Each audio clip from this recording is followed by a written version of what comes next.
Well, Holmes, Watson, this is a great pleasure for me to welcome you to the Villa Bartique here at Le Palais. I hope your stay on the island will be both comfortable and interesting. May you have a wonderful holiday, my friends. Thank you, Andre. Your very good health, and many thanks, Monsieur Lorient. No, Andre, please. I'm only too proud that the Belle Ile has... Monsieur, help. The yacht, the Grey Goose. The captain sent me. The owner, Henry Buckley, he is sitting at the desk in his cabin, and he is dead.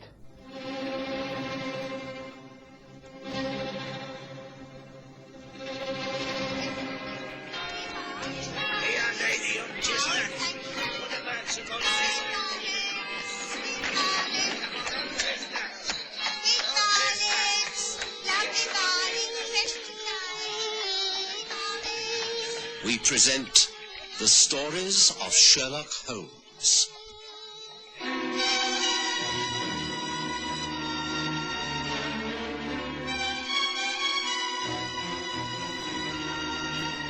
The Grey Goose.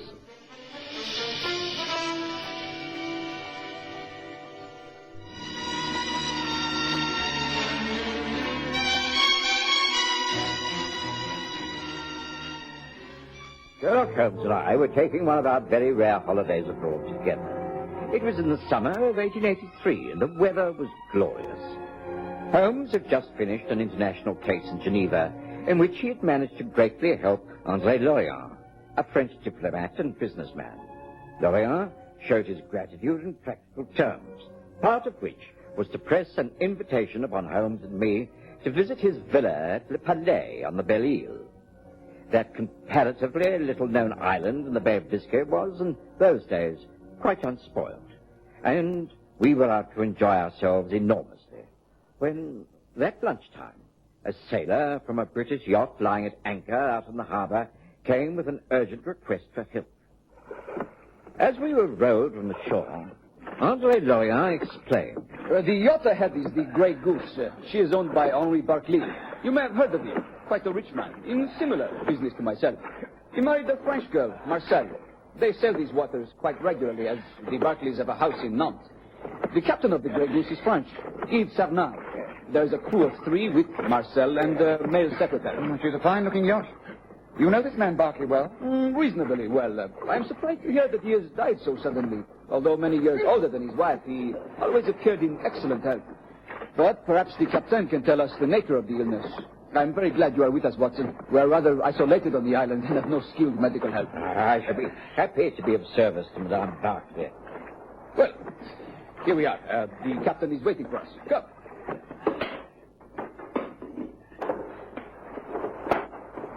There, monsieur, I help you. Come. After you, Holmes. Watson. Thank you. We climbed aboard the Grey Goose and found the captain waiting for us. After the necessary introductions, he showed us down a small companionway into the master cabin. It was furnished as a comfortable lounge, but also had the air of a businessman's office. Our attention was immediately focused upon the desk. Sprawled across it was the body of Henry Barclay. His face was contorted in a death agony. His hands extended as though to clutch the sides of the writing blotter. Nothing has been disturbed, Monsieur Lorient. The moment I was told of this, I locked the cabin door and sent ashore for you. I knew that you had 2 Englishmen staying with you. This yacht is registered in Great Britain, therefore it is British property. It has to be reported to the correct authorities that its owner has died. I understand. Mr. Sherlock Holmes is a very famous detective. There will be no difficulties. He will take charge from now on. Good. Meanwhile, I understand the good doctor, he can make the examination? Yes, of course, if you wish me to. It must have been a heart attack.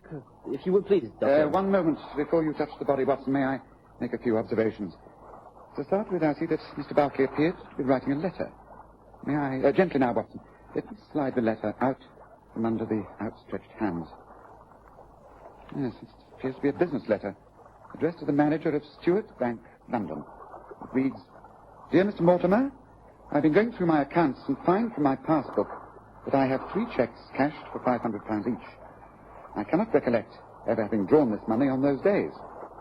They are cash-to-bearer cheques. Enclosed is the bank statement with the withdrawals concerned, marked with a cross.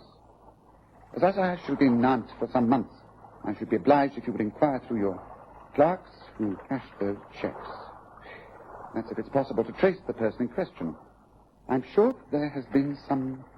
Oh, here the letter breaks off. That's interesting. So this is what he was writing when the so-called heart attack took place. So it would appear. I think I should like to ask a few questions from the crew and your secretary before reporting this officially, Captain. Can you tell me how you came to be here, the purpose of this trip? It is what we do every year. We leave Southampton and cruise down to the Mediterranean. Always we call in at Nantes to stay for a while at the house. But sometimes, if the weather is particularly fine, as it is now, we take our time and call in at the Belle-Île. Our voyage here was uneventful. We anchored here early, having arrived outside the harbor at dawn. None of us has been ashore. At about 11 o'clock, Mr. Barclay came down here to his cabin, giving orders that he was not to be disturbed until lunchtime. At noon, his steward knocked at the door with a tray of drinks. He entered. Mr. Barclay was writing, and he left the tray and went out. At 1 o'clock, he returned to say that the lunch was ready, and he found a body, just as you see it. No one else has been in or out? Not to my knowledge. Very well. Well, I suggest we leave my good friend Watson to conduct his examination without interruption, while I have a talk to the steward and the secretary. Will that be convenient? Oui, of course. Good, then lead on. Excuse us, Watson. Will you join us in the saloon when you're finished? Yes, very well. I shouldn't be longer than half an hour. Right you are. Pray proceed, Captain. They left the cabin, and I was able to apply myself to the task ahead. I'd seen many dead men in my time and treated many sufferers of heart complaints. One look at the dead man's face told me it was not as straightforward as the captain thought. But I was careful not to jump to conclusions. I checked and rechecked as Holmes was taken aft to question the cabin steward at some length. And then... It is just as I told you, Monsieur Holmes. I prepare Monsieur Barclay's drinks tray as usual. I take it in, he looks at it, and he points to the table. I place it down and leave. What was he doing at the time? Was he at the desk? Which table did you use? Oh, he was writing at the desk. The table was the one under the starboard window. It is not a porthole, you understand. It opens out onto the deck. Was the window or porthole open? Oh, oui. The weather like this and that anchor, natural. Captain, I'm sorry to interrupt, but this is important. You must know.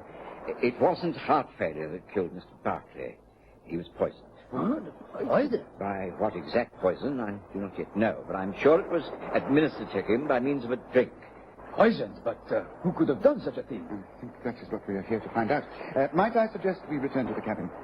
I take it that you locked the door, Watson? Yes, I have the key. Very well, steward. We shall not require you again at the moment. Please see that no one goes ashore. Very good, Captain. Perhaps I might interview the secretary in there. Could that be arranged also, Captain?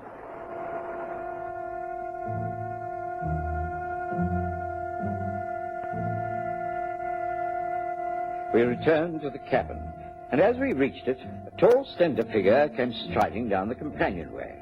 It was the secretary, and to my utmost surprise, I found I knew him. Dayton? David Dayton, surely James Dayton's son. Good heavens, Dr. Watson. My father's old friend. Gracious me, what are you doing here, sir? Well, Sherlock Holmes and I are staying with Monsieur Lorient on the island, and we were sent for in connection with Mr. Barclay's death. You his secretary? Yes, that's right. I've been with him for a couple of years now. He found me useful because it's a British yacht and a French crew. Henry himself couldn't have been more English, but his wife is French.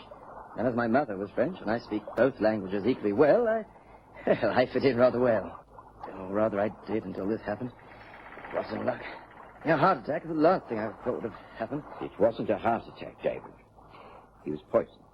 You can't mean that. Poisoned? No. Has anyone told Mrs. Barclay? No, we have only just found out ourselves. I need confirmation. There should be a post-mortem, but I'm prepared to stake my reputation that it was poisoned. The steward knows, and therefore I think it's fair to assume that the rest of the crew know. Might I suggest that you're the best person to break this news to Mrs. Barclay, Captain? Perhaps you'd be good enough to do so straight away. And would you care to come inside, Mr. Dayton? I should like to ask you a few questions. Yes, of course.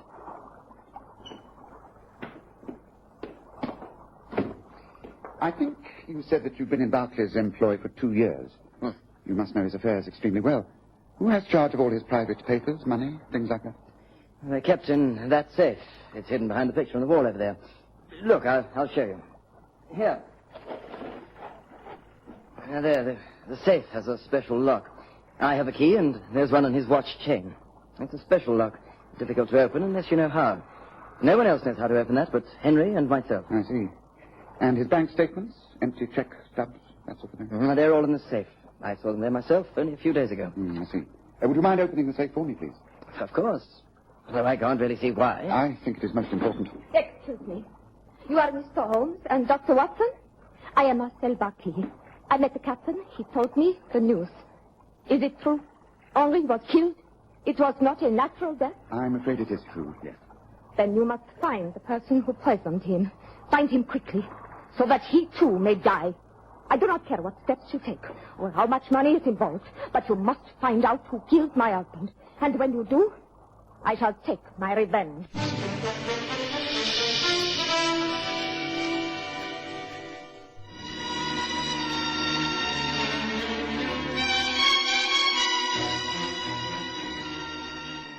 Madame Barclay was very clearly a Frenchwoman.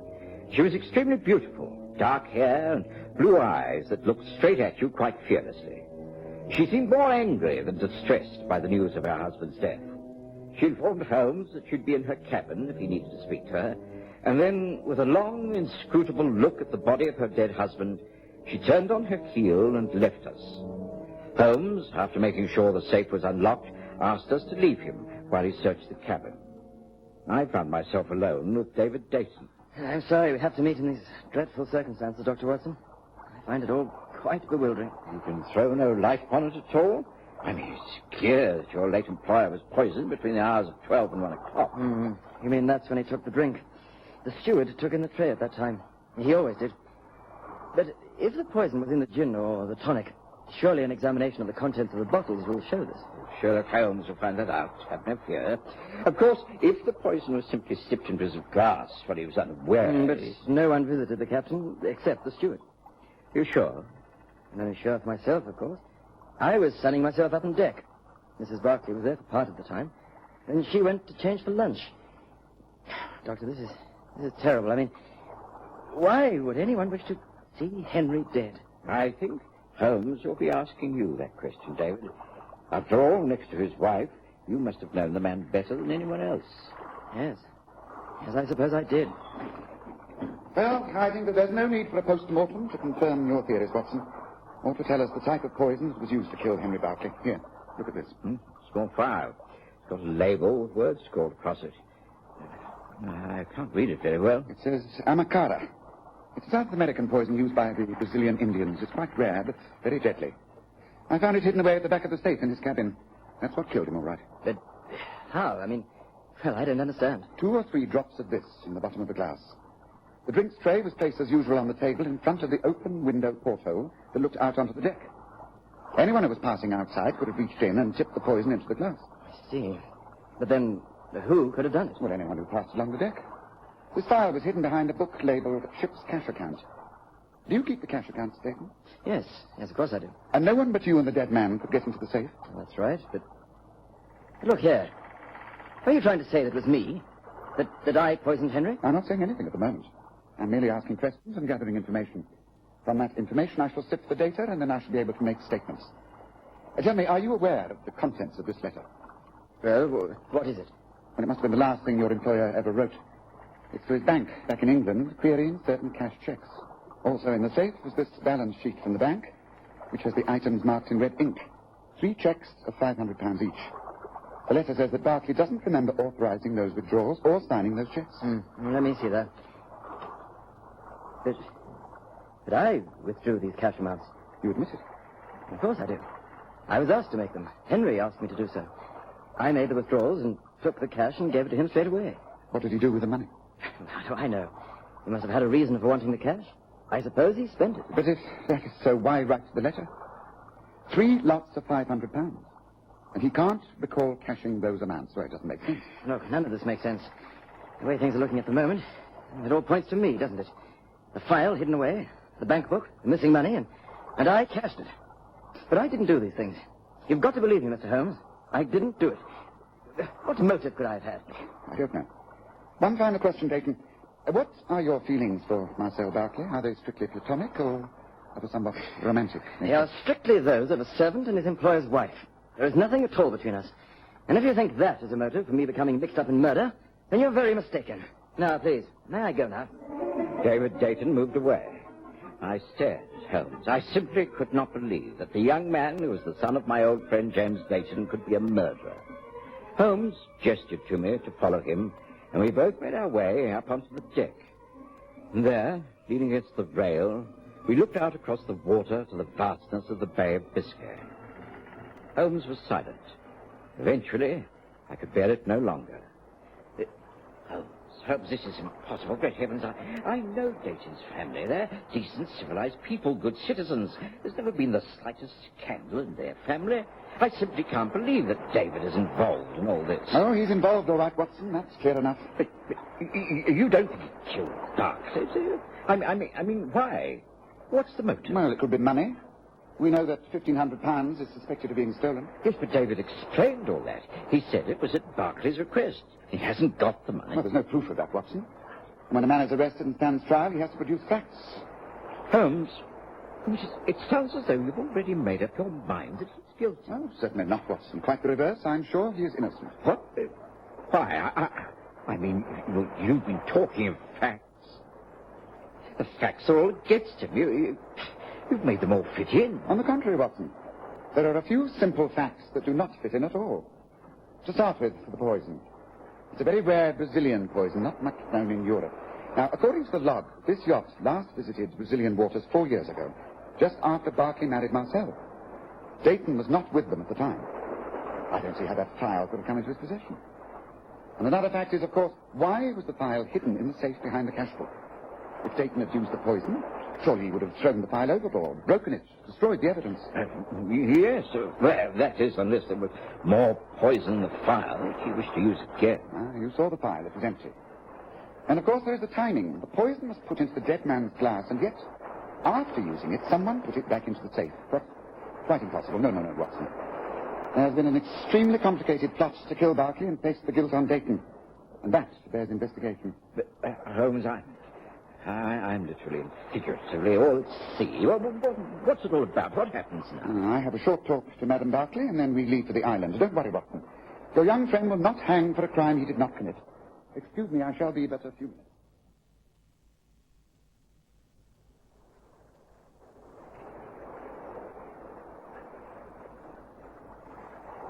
There is very little else I can tell you, Monsieur Holmes. I cannot throw any light upon the matter that you have raised. I know no reason for my husband being killed. I know no one would wish to kill him or benefit from his death. I am sorry I cannot help you. Please, will you excuse me now? I'm still very upset. Of course, I understand. Oh, one final question. Your own relationship with David Dayton? You were friendly, that is all? Like all Englishmen, you think that the current wives are always unfaithful to their husbands. The answer is there is no emotional involvement. David did at one time show some interest in me. I quietly told him that I was in love with my husband, and that was that. I even told Henri about it. We laughed together. That is all. There was no trouble, no intrigue. Thank you, madame. That will be all. Shortly after that, Holmes made arrangements to leave the Grey Goose. The body of Henry Barclay had been removed by dinghy to the island, and we were then rowed ashore. There followed a very busy and tedious afternoon and evening.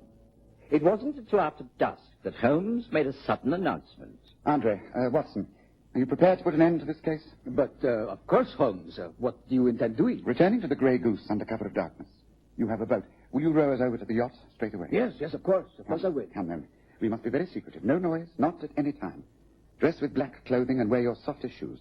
Quickly and quietly. That is our motto for this evening. Come. André Lorient was just as bemused as I was, but we obeyed all instructions. And with muffled oars, André rowed us back across the stretch of water to the yacht. Climbing aboard was not easy, but we managed it without arousing the crew. And then... Careful, Watson. This way, I think. There are lanterns glowing in the main cabin. Careful. The porthole window is open. Careful, listen. You allow Holmes and the police to draw the obvious conclusions. I will remain silent about what I know, unless you agree to stay with me, now that he is gone. But you agreed. Our love affair is over. Finished. No. Oh, don't you see, my darling? This is the most wonderful opportunity. Stay with me.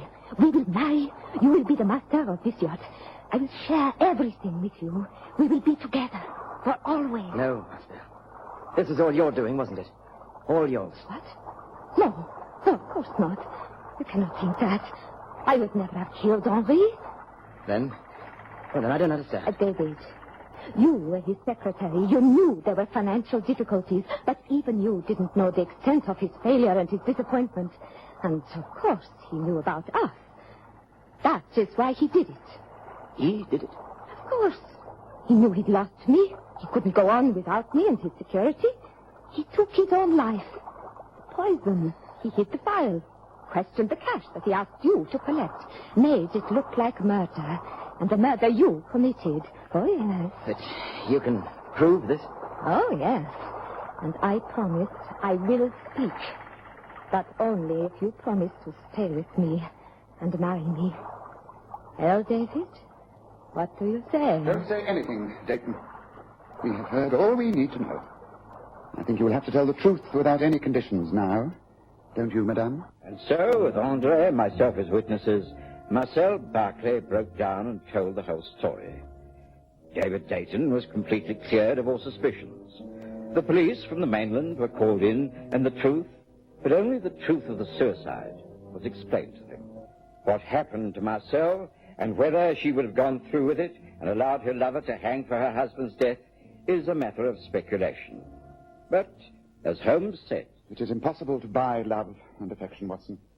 Even more impossible to buy loyalty. Oh, thank goodness it has ended as it has. If those two had stayed together, it would have ended in an even greater tragedy. How glad I am that such things do not enter into my life of detection. Well, let us forget the most unsavory case, Watson, and enjoy the rest of the holiday, shall we?